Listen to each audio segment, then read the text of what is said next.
शहर के जाने माने रईस हीराचंद और उनकी पत्नी सुजाता की चमचमाती महंगी कार बंगाल की एक पुरानी बस्ती की सुनसान गली में एक बेरौनक से पुराने मकान के बाहर आकर रुकती है। सुजाता, ये तुम मुझे किस जगह लेकर आई हो? ये तो कोई गरीबों की बस्ती लगती है, यहाँ ऐसा क्या है? हीराचंद की कुछ भी समझ में नहीं आ रहा था कि सुजाता उसे ऐसी अजीब सी जगह क्यों लाई है, जिस मकान में दिन में भी अंधेरा दिख रहा था और धुआं उठ रहा था। आप मेरे साथ अंदर चलिए, सब समझ जाएंगे। यहाँ हमारी हर समस्या का समाधान मिलेगा। सुजाता और हीराचंद आशंकित कदमों से उस मकान में दाखिल होते हैं। तभी उन्हें किसी महिला की बाहरी आवाज सुनाई पड़ती है, चले आओ, चले आओ। हीराचंद ने देखा कि उस मकान के अंदर अंधेरा था। अचानक हीराचंद की निगाह एक कमरे की ओर पड़ी, जिसके अंदर हल्की हल्की सी रोशनी आ रही थी और उस कमरे के अंदर से धुआं उठ रहा था। शायद उस कमरे के अंदर आग जल रही थी। है? ये किसकी आवाज है? यहाँ इतना अंधेरा क्यों है और ये धुआं कैसे उठ रहा है? मेरा तो यहाँ दम घुट रहा है। सुजाता और हीराचंद धीरे धीरे कदमों से उस कमरे के अंदर चले गए। अंदर वाले कमरे में बिखरे बाल वाली एक खूबसूरत सी बूढ़ी औरत सामने जल रही आग में एक मुर्गी की गर्दन काटकर उसका खून गिरा रही थी और मुर्गी का शरीर छटपटा रहा था। ये देखकर सुजाता को उबकाई आने लगी। हीराचंद ने सुजाता की ओर देखकर कहा, तुम ही मुझे यहाँ लेकर आई हो और खुद ही घबरा रही हो। कौन है ये भयानक सी शक्ल वाली औरत और हम यहाँ क्यों आए हैं? अचानक उस औरत ने एक झटके में मुर्गे की गर्दन धड़ से अलग कर दी। ये देखकर सुजाता के मुंह से चीख निकल गई और सेठ हीराचंद भी सहम गया। वो बहुत डरावना नजारा था। ये अघोरा ताई हैं। ये हमें अपनी काली तंत्र विद्या से संतान सुख प्रदान कर सकती हैं। इसलिए मैं आपको यहाँ लेकर आई हूँ। कैसी बात करती हो? जहाँ बड़े से बड़े डॉक्टर सफल नहीं हुए, वहाँ ये मामूली औरत क्या कर लेगी? हीराचंद की बात सुनकर अघोरी ताई ने गुस्से से हीराचंद की ओर देखकर कहा, नादान हीराचंद, काली विद्या में इतनी शक्ति है कि मरे को भी जिंदा कर दे। संतान पैदा कराना कौन सा मुश्किल है? तुम्हें मेरा नाम कैसे पता? क्या तुम सच में हमें संतान सुख दिला सकती हो? तुम जितनी दौलत मांगोगी मिल जाएगी, अगर ये संभव है तो। संतान का नाम सुनते ही हीराचंद की आंखों में चमक आ गई। वह संतान के लिए कुछ भी कर सकता था। तुम लोगों को मुझे एक नवजात शिशु लाकर देना होगा। मैं उस शिशु की बलि चढ़ा दूंगी और फिर वही शिशु तुम्हारे घर में फिर से जन्म लेगा। नवजात शिशु की बलि का नाम सुनते ही सुजाता और हरिचंद डर के मारे सिहर गए, पर उनकी आंखों में उनकी संतान का सपना ज्यादा बड़ा था। वो सब करने को तैयार थे। अघोरा ताई, आप जैसा कहेंगे हम वैसा करेंगे।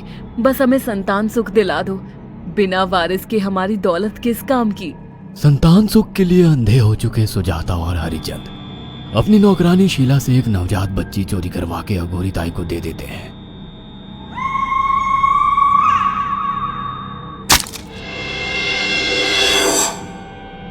उस शिशु की बलि से सुजाता गर्भवती हो जाती है। देखा आपने अघोरा की तंत्र शक्ति? मुझे उस पर पूरा भरोसा था। चलो चलकर उन्हें धन्यवाद कहते हैं। हीराचंद और सुजाता अघोरा ताई के पास पहुंचते हैं। वो दोनों बहुत खुश थे और अघोरा पर उन्हें अंधविश्वास हो गया था। अघोरा ताई, आप महान तंत्रिका है। आपने वो चमत्कार कर दिखाया जो बड़े बड़े डॉक्टर नहीं कर सके। ये काली विद्या है बेटा। अगर तुम दोनों चाहो तो मैं इस विद्या से तुम दोनों को हमेशा के लिए जवान बना सकती हूँ। क्या सच में ऐसा संभव है? हाँ बिल्कुल, पर इसके लिए तुम्हें जवान लड़के और लड़कियों की बलि चढ़ानी होगी। तुम उन्हें यहाँ तक लाओ, बाकी मैं देख लूंगी। जवान रहने की लालच में अंधे सुजाता और हरिचंद एक अनाथ आश्रमों से हर रोज एक लड़की या लड़के को गोद लेने के बहाने अघोरी के पास बलि चढ़ाने ले जाने लगे। और एक दिन अघोरी ताई ने हीराचंद और सुजाता से इंसानी मांस खाने को कहा। पूरी तरह से इंसान से हैवान बन चुके अब वो दोनों इंसानी मांस खाने के लिए तैयार भी हो गए। ये गर्म खून और मांस खाकर तुम लोगों की उम्र भी बढ़ जाएगी। खाओ इसे। हाँ, सच में ये इंसानी मांस बड़ा स्वादिष्ट है। अघोरा ने अपनी बातों में फंसाकर सुजाता और हरिचंद को नरभक्षी बना दिया था। वो तीनों हर दिन बलि चढ़ाकर खून पीकर मांस खाने लगे। नौकरानी शीला भी नए शिकार लाने में उनकी मदद करती थी, मगर एक दिन शीला को शिकार नहीं मिला। मेम साहब, आज एक भी शिकार हाथ नहीं लगा और मैं बहुत थक गई हूँ और घर जाकर थोड़ा आराम करना चाहती हूँ। कोई बात नहीं शीला, एक छोटा सा काम है, तुम हमारे साथ चलो, लौटते में हम तुम्हें घर छोड़ देंगे। जी मेम साहब। शीला नहीं जानती थी कि शिकार नहीं मिलने से सुजाता और हरिचंद अंदर से बौखला गए थे और उनके दिमाग में एक शैतानी चाल चल रही थी। सुजाता, ये बेहोशी की दवा है। शीला के कार में बैठते ही तुम उसे सुंघा देना। आज हमें इसी की बलि देनी होगी। इसने हमारे यहाँ का बहुत खाना खाया, अब हम लोग इसे खाएंगे। वैसे भी ये आगे चल के हमारे लिए खतरा बन सकती थी। कार में बैठते ही सुजाता शीला को बेहोश कर देती है और वो लोग सीधे अघोरी ताई के यहाँ पहुंच जाते हैं, जहाँ अघोरी ताई शीला की बलि चढ़ा देती है और तीनों मिलकर उसे नोच कर खाते हैं। अघोरी ताई, हमको बलि चढ़ाते हुए पूरा 1 साल हो गया है। हमारा बेटा भी साल भर का हो चुका है। अब और कितनी बलि देनी होगी? बस एक आखिरी क्रिया और बची है, उसके बाद तुम दोनों हमेशा के लिए जवान हो जाओगे। कैसी क्रिया अघोरा ताई? 3 दिन बाद सूर्य ग्रहण है, हमें पास के घने जंगल में एक विशेष क्रिया करनी होगी।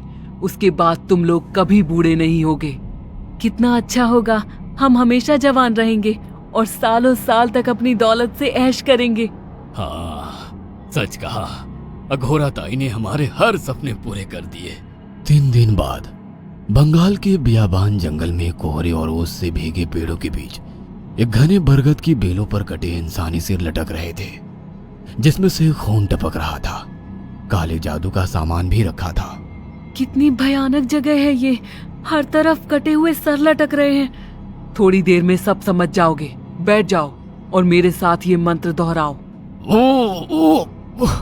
अघोरा, ये किन लोगों की कटी हुई गर्दनें हैं? आप यहाँ क्या करने वाली हो? हीराचंद की बात सुनकर अघोरा जोर जोर से हंसने लगी और उसने एक शैतानी हंसी हंसते हुए हीराचंद की ओर देखकर कहा, तुम जैसे ही लोगों ने अपनी इच्छाओं को पूरा करने के लिए इन लोगों की बलि चढ़वाई है और फायदा उठाया है।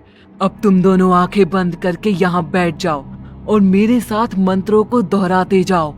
अघोरा ने सुजाता और हरिचंद को वशीकरण मंत्र और काले जादू के इस्तेमाल से सम्मोहित कर दिया और देखते ही देखते वो एक भयानक डायन में बदल गई और चीखती हुई बोली, अब मैं तुम दोनों की बलि चढ़ाकर अमर हो जाऊंगी, क्योंकि तुम लोगों ने 100 लोगों की बलि का खून पिया है। देखते ही देखते उस डायन ने फरसे से एक एक करके सुजाता और हरिचंद की गर्दन काटकर जल रही आग में बलि चढ़ा दी और उनका गर्म खून पीने लगी। जब तक तुम जैसे मूर्ख और लालची लोग अपने फायदे के लिए दूसरों को मेरे पास लाते रहेंगे, मैं उनका फायदा उठाकर ऐसे ही उनकी बलि चढ़ाती रहूंगी। दरअसल अघोरा एक डायन थी और अपना स्वार्थ पूरा करने के लिए उसने हीराचंद और सुजाता की लालच का फायदा उठाकर उनकी भी बलि चढ़ा दी। बुरे काम का बुरा ही नतीजा मिलता है। अगर आप